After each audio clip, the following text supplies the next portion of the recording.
श्री कृष्ण जन्मभूमि और शाही ईदगाह विवाद में आज उच्च न्यायालय इलाहाबाद में सुनवाई हुई और हमारी जो एप्लीकेशन थी कि इसको जो शाही ईदगाह मस्जिद ना होकर के ये भगवान कृष्ण का असली गर्भगृह है, लिहाजा इसको विवादित ढांचा घोषित किया जाए।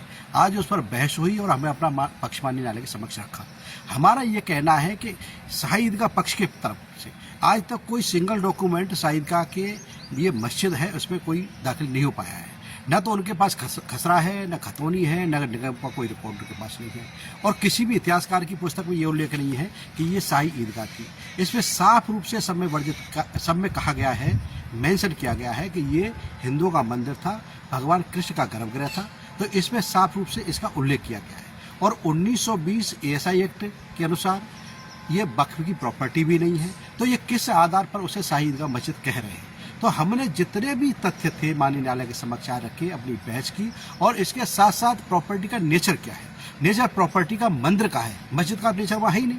तो जब मंदिर का नेचर है तो या तो उसे मंदिर माना जाए या मंदिर कहा जाए, उसको शाही ईदगाह कहने का कोई औचित्य नहीं बनता है।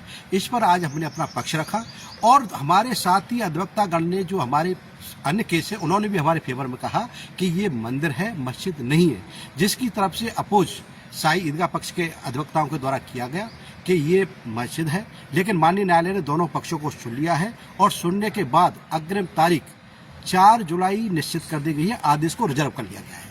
4 जुलाई तक माननीय न्यायालय आदेश इसमें करेंगे। लेकिन हमारा ये मानना है कि ये प्रॉपर्टी हिंदू पक्षकारों की है, भगवान श्री कृष्ण यहाँ प्रकट हुए थे, तो लिहाजा इसमें कोई डाउट नहीं है। खसरा से लेकर खतौनी से लेकर के नगर निगम के रिकॉर्ड से लेकर के अन्य जितने भी डॉक्यूमेंट हैं, FS ग्राउस की पुस्तक हो चाहे अलेक्जेंडर कनिंघम की आर्कोलॉजिकल सर्वे ऑफ इंडिया हो, उसकी चारों रिपोर्टों में साफ क्लियर किया गया है कि ये हिंदू मंदिर है, भगवान कृष्ण यहाँ प्रकट हुए थे, यमुना के तट पर यह मंदिर बना हुआ था। और जितने भी विदेशी इतिहासकार आए इस देश के अंदर, चाहे वर्नियर हो, फ्रांसीसी लेखक, अन्य सब लेखकों ने मेगास्थनीज से लेकर के जितने भी इतिहासकार आए, चाहे वो क्रिश्चियन इतिहासकार हो, चाहे मुस्लिम इतिहासकार हो, चाहे हिंदू इतिहासकार हो, सबने साफ कहा है कि ये हिंदू मंदिर है, यहाँ मस्जिद का कोई लेना देना नहीं है। 1670 में औरंगजेब के द्वारा इसे तोड़ा गया था, ये वो भी जानते हैं, और ये प्रॉपर्टी इनक्रोच की गई है। तो लिहाजा इसको मंदिर डिक्लेयर किया जाए या इसको विवादित ढांचा घोषित किया जाए। हमने माननीय न्यायालय से अनुरोध किया है कि मीनवाइल इसे विवादित ढांचा घोषित कर दिया जाए। कृपया हमारे YouTube चैनल को लाइक व सब्सक्राइब करें। बेल आइकॉन दबाएं। ताज़ा खबरों के लिए हमसे जुड़े रहें।